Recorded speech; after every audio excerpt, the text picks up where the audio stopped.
Kausapin na natin si Manila Congressman Joel Chua.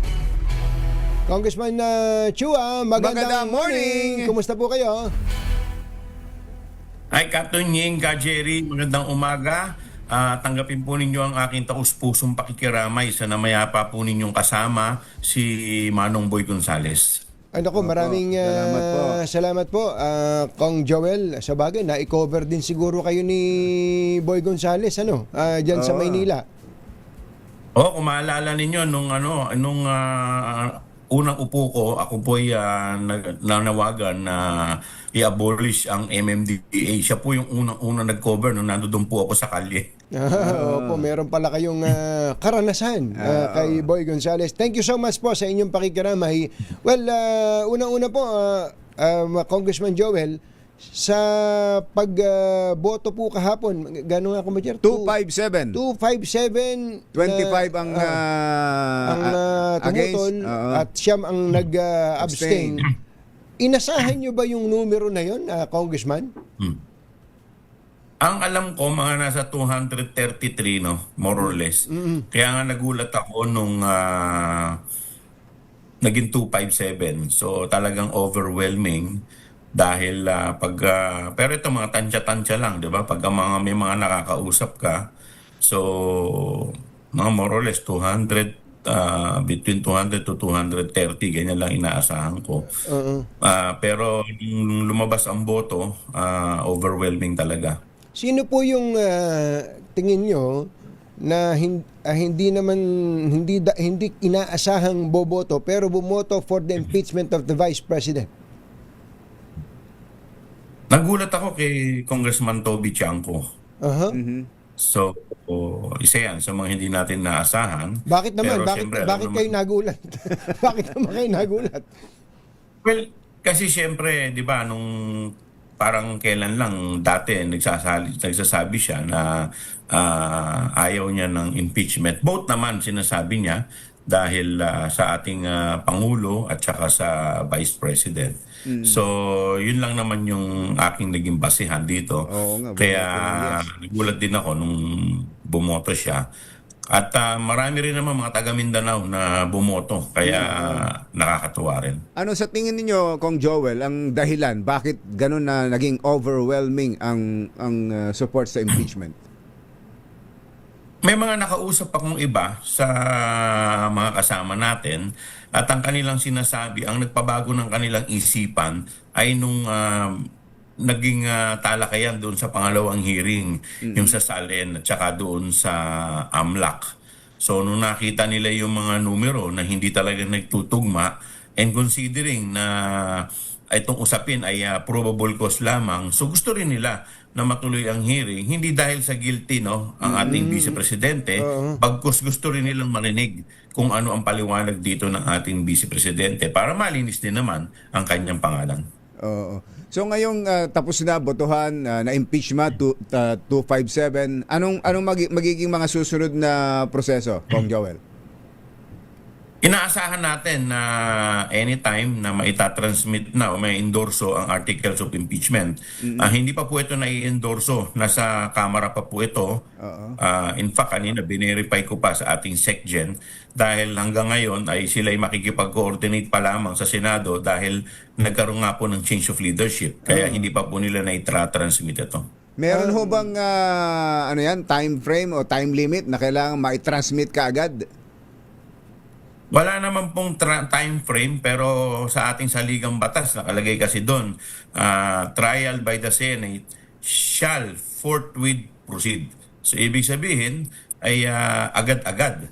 So hindi naman sinasabi kung ano yung agad-agad pero siyempre kung babasahin natin dapat mabilis. So yung kailangan transmittal. Kailangan din ba agad-agad yung transmittal?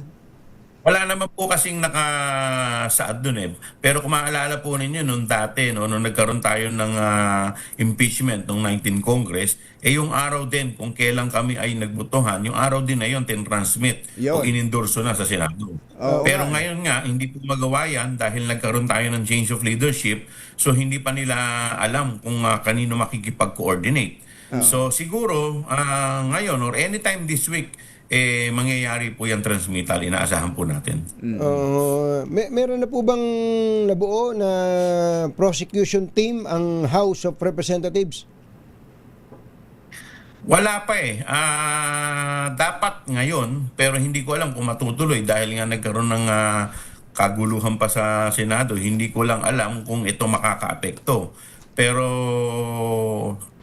tignan po natin kung anong mangyayari po mamaya. Kung ayun ay bubuksan mamaya sa plenaryo. Kayo po ba ay kasama doon sa mga unang nabanggit na magiging prosecutors? Noong 19 Congress, tayo po ay naisama.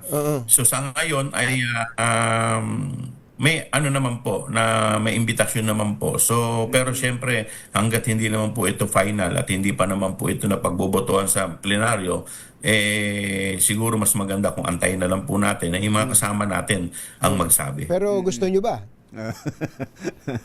Well, kung bibigyan po tayo ng pagkakataon, bakit naman po hindi? Dahil ito po isang makasaysayan, no, na pangyayari at malaking karangalan po ito sa aming distrito. Pero kayo po ba kailan pa huling humarap sa husgado? Bilang isang Ako, abogado. matagal-tagal na rin po. More than 10 years na rin po. Nako. Tayong at halos karamihan po sa amin medyo matatagal na pong Di ba kayo kinakalawang? except kay Congressman Chel Jokno na alam namin talagang veterano talaga yan. Pero ano naman, allowed naman po kami na kumuha ng private prosecutor para makipagtulungan. At marami naman pong nagbo-volunteer. So merong house prosecutors in tandem with private prosecutors na volunteer ang nature. Tama po kayo. Sa lahat naman po ng mga impeachment, may ganito pong tandem naman po talaga. So si Congressman Jervil Luistro, ako na yan, Sigurado yan. seated yan. Congressman Joel Chua. Ako talagang pihado po yan dahil talagang, alam po ninyo, kung ako po tatanungin, malaki po talagang bagay, no? Kung ikaw ay miyembro ng Committee on Justice na abogado dahil Alam at least na, actively at least alam nag-participate ka, kabisado mo yung impeachment at yung mga grounds na pag-uusapan po dito. May pangalan na po tayo ng mga private prosecutors, Kong Joel. Well, ang mga nababanggit po, ang siyempre sa pangunguna ng ating committee chair, si Chairwoman Jinky Luistro, si Congressman Terry Ridon, Congressman Laila de Lima, Congressman Bel Zamora, si Congressman Chel Jokno, siyempre, Congressman Lawrence Defensor, Congressman Keith Flores. Yan po yung mga matutunog. Sa House yan. At sabihin nyo, at Congressman Joel Chua. Yun ang sa billing, yun ang importante. Si Congressman Rods Gutierrez pa po pala. Si Congressman Rhodes. Magaling din. Magaling din. Bata pa. Pero no? sa private, Kong. Siguro antayin po muna natin na mabuo kasi ano pa yan pag-uusapan pa officially ng mga mauupong prosecutor kung sakasakali. Okay, kanina nabanggit nyo, baka may pagbabago dahil sa leadership change sa Senado. Offhand, ano ba hindi ba kayo ninenervyos o ano ba naramdaman nyo nang bigla ang nagkaroon ng leadership change sa Senado kahapon? Nasakto pa naman na kayo po ay nagbotohan to impeach the Vice President. Well, yung timing, meaning ko sa inyo, medyo nakaka-nervyos din. Ano? Kung ikaw nasa House, baka yung iba medyo mahina-hina yung puso, baka nervyusin, baka isipin nila na magiging exercise in futility itong ginagawa namin, baka biglang bumoto ng no. Pero nung lumabas po yung numero, 257, nakita naman po natin hindi rin nagpatinag yung mga kasama natin sa Kamara. Kaya tignan na lang po natin. Anyway, sinasabi naman po ni Senator ng bagong upong Senate President, si Senator Alan Peter Cayetano, na ito'y walang kinalaman sa impeachment. So bigyan natin siya ng benefit of the doubt. Anyway, siya naman ay isang mahusay na abogado. Ginagalang po natin yan. At alam natin na rerespetuhin niya ang ating saligang batas. Yes, sir. Congressman Joel Chua, maraming Thank salamat. you, Prosecutor Joel Chua, maraming salamat po sa inyo.